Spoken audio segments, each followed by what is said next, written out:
नमस्कार मित्रांनो. शिक्षक भरती बाबतीत न्यूज बुलेटिन या हेडच्या अंतर्गत काही नवीन परिपत्रक निघत आहेत आणि रोज एक परिपत्रक निघते आहे. आणि ते परिपत्रक आपल्या जे काही उमेदवार आहेत, शिक्षक उमेदवार आहेत, यांच्यासाठी फार महत्वाचं असते. त्याच्यामध्ये फार महत्वाचा जो भाग असते तो म्हणजे आजची कार्यवाही आणि शंका समाधान, या दोन गोष्टी त्याच्यात त्या सदराखाली त्यांनी चालू केलेल्या आहेत. मग हे जे परिपत्रक निघते न्यूज बुलेटिन म्हणून, त्या बुलेटिन मध्ये काय दिलेलं असते, नवीन कोणत्या शंकांचं समाधान केलेलं आहे, त्याचं जे परिपत्रक आहे ते मी लवकरच या स्क्रीनवर आता शेअर करणार आहे. त्या परिपत्रकाचा सखोल अभ्यास करण्यासाठी तुम्हाला हा व्हिडिओ सुरुवातीपासून शेवटपर्यंत बघावा लागणार आहे. हा व्हिडिओ जर तुम्हाला आवडला तर त्याला लाईक करा. आपण जर माझ्या चॅनलवर नवीन असाल तर माझ्या चॅनलला मित्र आपण सबस्क्राईब करा. कारण काय, तर आता जी वेळ आहे सध्या, ही वेळ फार महत्वाची आहे शिक्षक भरती बाबतीत. जे काही रोज नवीन प्रसिद्धी पत्रक काढले जाते ते आपल्याला माहित असणं फार आवश्यक आहे, किंवा त्याचं रिडिंग करणं, त्याची प्रत्येक लाईन अँड लाईन समजून घेणं.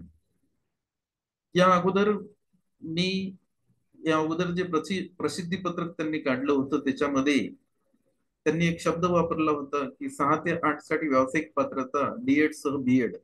आणि मी त्याच्यावर हे सुद्धा एक व्हिडिओ सुद्धा काढला की हे पॉसिबलच नाहीये. हे कसं शक्य आहे की नोकरी लागायच्या अगोदर डीएड आणि बीएड असं दोन्ही क्वालिफिकेशन तुम्ही 6 ते 8 ला मागता, व्यावसायिक क्वालिफिकेशन. तर हे काही बरोबर नाही आहे. याच्यामध्ये एक तर प्रिंट मिस्टेक असेल, किंवा हे काहीतरी चुकीनं तिथं म्हणजे हे झालेलं आहे, त्यांच्याकडनं ते छापल्या गेलेलं आहे त्या प्रसिद्धी पत्रकामध्ये. तर त्यावर त्यांनी आता दुरुस्ती सुद्धा केलेली आहे. त्यांनी आता 6 ते 8 साठी जी व्यावसायिक पात्रता आहे ते डीएड किंवा बीएड असं दिलेलं आहे. जेव्हा डीएड सह बीएड असा शब्द वापरला होता तेव्हा सह शब्दावर आपलं ऑब्जेक्शन होतं. आणि आपण तो व्हिडिओ सुद्धा टाकला होता. आणि मला हे आहे त्याविषयी एक आनंद आहे की त्याच्यामध्ये आता दुरुस्ती सुद्धा झालेली आहे. आता डीएड सह बीएडच्या ऐवजी त्याने डीएड किंवा बीएड असं केलेलं आहे. जेव्हा मी तो व्हिडिओ टाकला तेव्हा आपल्या काही शिक्षक उमेदवारांनी घाईघाईमध्ये त्याच्यामध्ये प्रतिक्रिया सुद्धा दिल्या होत्या की सर तुमचा अभ्यास कमी पडते आहे, तुम्ही मार्गदर्शन अगोदर कोणाचं तरी घ्यायला पाहिजे, त्याच्यानंतरच व्हिडिओ टाकायला पाहिजे. तेव्हा मी माझ्या वक्त्यावर ठाम होतो. मी म्हटलं डीएड सह बीएड म्हणजे डीएड आणि बीएड दोन्ही असा त्याचा अर्थ होतो, डीएड किंवा बीएड असा होत नाही. असं सुद्धा मी ते ज्या उमेदवार ज्यांनी ज्यांनी त्याच्यावर कमेंट्स केली होती त्यांना मी ते ठणकावून सांगितलं होतं मित्र. तर ते जे प्रसिद्धी पत्रक आता दिलेलं आहे त्याच्यामध्ये दुरुस्ती त्यांनी केलेली आहे, ती मी आता या स्क्रीनवर शेअर करतोय. आपल्याला त्याचं आता एक चांगल्या प्रकारे त्यावर चर्चा करायची आहे. प्रत्येक गोष्ट आपल्याला समजून घेणं मित्र फार महत्वाचं आहे. कारण काय, तर आता आपण शिक्षक भरतीच्या समजा जो काही महत्वाचा टप्पा आहे त्या टप्प्यावर आपण आता आलेलो आहोत. बघा, दिनांक 1-2-2024 शिक्षक पदभरती बाबत प्रसिद्धी पत्रक तुम्ही वाचले असेल तरी ही व्हिडिओ बघा. कारण काय आहे, प्रत्येक ओढ आणि ओढ याच्यामधली महत्वाची असते, लाईन टू लाईन महत्वाची आहे मित्र, हे लक्षात घ्या. आणि ती लाईन आपल्याला केअरफुली वाचायचं आहे, त्याचा अर्थ सुद्धा समजून घ्यायचा आहे. ते जर काही चुकीचं असेल तर आपल्याला त्यावर चर्चा सुद्धा करायची आहे. आणि आपल्या या व्हिडिओच्या माध्यमातून आपल्याला त्याच्यावर आवाज सुद्धा उठवायचा आहे. हा सुद्धा याच्यामधला एक प्रयत्न असतो. आणि सोशल मीडियावर काही एकदा आपण आवाज उठवला आणि ते जर शेअर करत करत पुढे पुढे जर गेलं तर ठीक आहे, त्या अधिकाऱ्यापर्यंत जर केलं तर त्याच्यामध्ये दुरुस्ती सुद्धा होते. हा आपला या परिपत्रकामधला सुद्धा एक उद्देश आहे की मागच्या परिपत्रकामध्ये त्यांनी काय दुरुस्ती केलेली आहे. बघा, आजची कार्यवाही हा एक सदर असते त्यांचा रोज की आज आम्ही काय कार्यवाही केलेली आहे.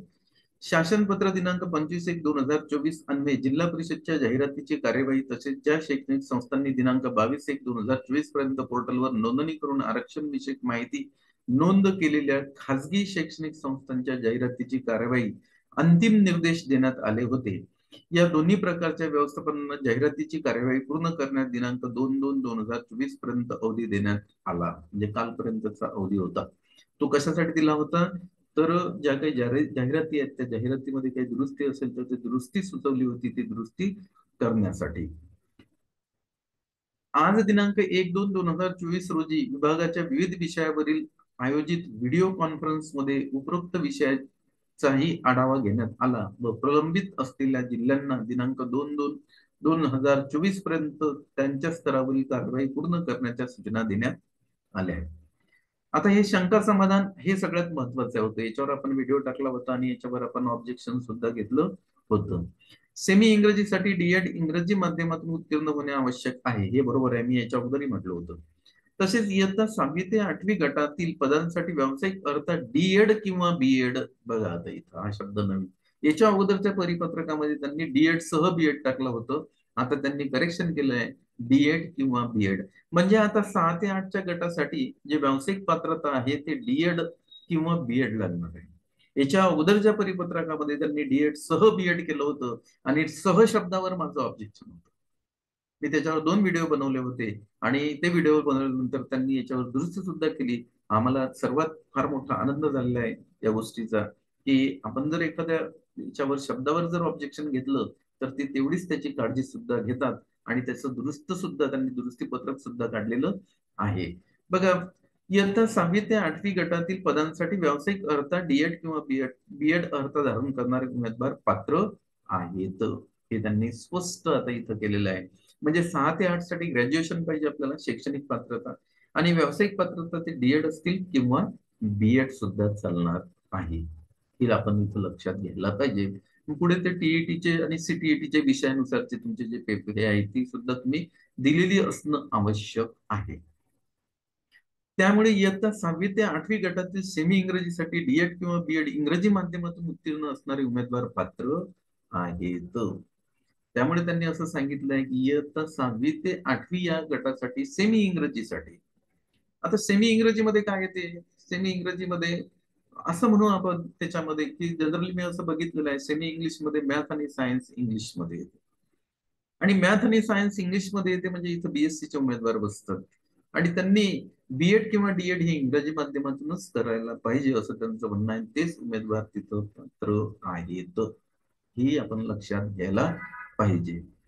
जाहिरातीतील भाषा विषयाच्या पदासाठी अर्हता प्राप्त उमेदवार इयत्ता 6वी ते 8वी, इयत्ता 9वी ते 10वी या गटातील पदासाठी ज्या भाषा विषयातील पदवी प्राप्त केली असेल, तसेच इयत्ता 11वी ते 12वी गटातील भाषा विषयासाठी पदव्युत्तर पदवी ज्या भाषा विषयातून केली असेल असे उमेदवार त्या त्या भाषा विषयासाठी पात्र असतील, हे सुद्धा महत्वाचं आहे. म्हणजे यांचं कसं म्हणणं आहे की इयत्ता 6वी ते 8वी तुम्हाला जर समजा भाषा विषय कोणकोणते आहेत 6वी ते 8वीला, 6वी ते 8वीला किंवा 9वी ते 10वीला हे दोन्ही सारखंच आहे. याच्यामध्ये भाषा विषय कोणते येतात, तर भाषा येते इंग्रजी येते, त्याच्यानंतर आता मी मुख्य भाषेवर चर्चा करतो, इंग्रजी, हिंदी, मराठी या 3 भाषा आहेत. मग 6 ते 8 किंवा 9 ते 10 तुम्हाला या ठिकाणी जर भाषा विषयासाठी समजा म्हणजे अप्लाय करायचं असेल तर तुमचं बीए ला समजा जर ती मराठीची पोस्ट आहे तर मराठी असणं आवश्यक आहे. ती जर हिंदीची पोस्ट असेल तर तिथे हिंदी तुमचं बीए ला असणं आवश्यक आहे आणि ती पोस्ट जर इंग्रजीची असेल तर बीए ला तुम्हाला इंग्रजी विषय असणं आवश्यक आहे असं त्यांचं म्हणणं आहे. हे कशासाठी, तर शैक्षणिक पात्रते बाबतीत बोलतो मी, शैक्षणिक पात्रता कोणत्यासाठी, तर 6 ते 8चा गट, 9 ते 10चा गट कोणत्या विषयासाठी, तर भाषा विषयासाठी. मग तुम्हाला जर भाषा विषय शिकवायचा असेल, समजा तुम्हाला हिंदी शिकवायचं आहे तर बीए ला तुम्हाला हिंदी पाहिजे, म्हणजे ग्रॅज्युएशनला तुम्हाला हिंदी पाहिजे. तुम्हाला जर मराठी शिकवायचं असेल तर ग्रॅज्युएशनला तुम्हाला मराठी असणं आवश्यक आहे असं त्यांचं म्हणणं आहे. तुम्हाला इंग्रजी शिकवायचं असेल तर ग्रॅज्युएशनला तुम्हाला इंग्रजी असणं आवश्यक आहे. हे कशा बाबतीत झालं, तर 6 ते 8 आणि 9 ते 10च्या गटासाठी. आता समजा 11-12च्या गटासाठी तुम्हाला भाषा विषय शिकवायचा आहे किंवा मराठी शिकवायचं आहे किंवा इंग्रजी शिकवायचं आहे, तर मग पीजीला समजा मराठी शिकवायची पोस्ट असेल तर पीजीला तुम्हाला मराठी असणं आवश्यक आहे, म्हणजे एमए मराठी पाहिजे ते असं. एम ए मराठी प्लस व्यावसायिक बीएड, तर ते मराठी विषय शिकवण्यासाठी 11-12च्या गटासाठी लायबल आहे, हे पुन्हा लक्षात घ्या. समजा इंग्रजीची जागा आहे 11-12साठी, तर मग पीजीला तुमचं इंग्रजी असायला पाहिजे, म्हणजे एम ए इंग्लिश असायला पाहिजे तुम्ही, प्लस तुम्ही बीएड असायला पाहिजे. म्हणजेच तुम्ही काय होणार आहे, 11 ते 12च्या गटाला तो लँग्वेजचा विषय शिकवण्यासाठी पात्र आहात असं त्यांनी इथं स्पष्टीकरण दिलेलं आहे. पुन्हा एकदा सांगतोय मी, समजा 11वी-12वीची जर मराठी विषयाची जर जाहिरात असेल तर पीजीला तुम्हाला मराठी विषय पाहिजे, म्हणजे तुम्ही MA मराठी अशी तुमची शैक्षणिक पात्रता पाहिजे. तुम्हाला जर त्यांनी सांगितलं की बा इंग्लिश शिकवायची समजा जागा आहे आणि तुम्हाला अप्लाय करायचं आहे, तर पीजीला तुम्हाला इंग्रजी विषय असला पाहिजे, म्हणजे MA इंग्लिश पाहिजे तिथे शैक्षणिक पात्रता, आणि व्यावसायिक पात्रता BEd त्यांना पाहिजेच. तर असं हे एक प्रसिद्धीपत्र त्यांनी काढलेलं आहे. न्यूज बुलेटिनच्या अंतर्गत हे प्रसिद्धीपत्र आलेलं आहे मित्र. आणि ही 1 तारखेचं आहे. त्याच्यामध्ये मला आनंद एकच आहे की हे जे आहे डीएड किंवा बीएड आता आलेलं आहे. याच्या अगोदर हा शब्द त्यांनी डीएड सह बीएड वापरला होता. नाही तर तुम्ही याच्या अगोदरचे माझे 2 व्हिडिओ बघा, मी त्याच्यावर त्या शब्दावर सुद्धा ऑब्जेक्शन घेतलं होतं. आणि ज्या ज्या शिक्षक उमेदवारांनी घाईघाईमध्ये प्रतिक्रिया केली, त्या प्रत्येक गोष्टीचा अभ्यास करावा लागतो, स्टडी करावा लागतो, त्याच्यानंतरच आपण त्याच्यावर प्रतिक्रिया व्यक्त करायला पाहिजे. आपण स्वतःचा विचार करून प्रतिक्रिया व्यक्त करू नये असं माझं वैयक्तिक मत आहे. आणि तसंही आपण ज्या पेशामध्ये येतो, शिक्षक आपला पेशा आहे, त्या पेशामध्ये आपल्याला जर आता पुढे उतरायचं असेल, यायचं असेल, तर मित्र फार संयमानं आपल्याला तिथं जीवन जगावं लागतं. कारण आपला संबंध कोणाकोणासाठी येतो. जर तुम्ही खाजगी व्यवस्थापनाच्या शाळेमध्ये जर तुम्ही तुमची अपॉइंटमेंट मिळाली, तर तुमचा संबंध त्या मॅनेजमेंट सोबत येतो, त्या मुख्याध्यापकासोबत येतो, ज्या स्टाफमध्ये राहते, तिथले जे काही शिक्षक बांधव असतात त्यांच्यासोबत येतो, विद्यार्थ्यांसोबत तर येतोच येतो, विद्यार्थ्यांच्या पालकासोबत येतो. मग अशा वेळेस बरेचसे प्रश्न निर्माण होतात. मग हे प्रश्न आपल्याला आपलं स्किल तिथं वापरून ते हँडल करावे लागतात. तिथं आपण जर असं घाईघाईत कोणतीही प्रतिक्रिया दिली, तर ती आपल्याकडनं त्यांना अपेक्षित नसते मित्र. म्हणून कुठलाही व्हिडिओ आपण शिक्षक उमेदवार जर बघत असतील, तर त्यांनी प्रतिक्रिया देताना माझी त्यांना एक विनंती राहील, त्याचा डिटेल्स स्टडी करा. डिटेल्स स्टडी करूनच मग आपण त्याची प्रतिक्रिया द्यावी. कारण मी 31 वर्ष टीचिंग केलेलं आहे. त्यामुळे जेही काही व्हिडिओ बनवतोय ना, ते सहसा म्हणजे लिगल असतील ते असेच बनवतो. कारण मला ते फार काही कोणी म्हणते ते तुम्हाला ते काय वॉच टाइम वाढायचा, कोणी मला काही समजत नाही. मी आताच हे चॅनल एक तुमचे शिक्षक भरती झाले तेव्हापासून माझे काही मित्र आहेत, काही विद्यार्थी आहेत, आमचे डीएड झाले, बीएड झाले, ते म्हणे सर तुम्ही आम्हाला काही मार्गदर्शन करा. आणि त्यांनीच मला हे सांगितलं की असं असं जर तसं तुम्ही केलं तर आमचाही त्याच्यामध्ये फायदा होईल. म्हणून मी त्या दृष्टिकोनातून हे व्हिडिओ बनवतोय मित्र. मला हा व्हिडिओ आवडला असेल तर लाईक करा. तुम्ही नवीन असाल तर माझ्या चॅनलला पण सबस्क्राईब करा, म्हणजे अशा प्रकारचे जे नवनवीन व्हिडिओ आपल्यासाठी बनवले जातील त्याचं नोटिफिकेशन आपल्याला प्राप्त होईल.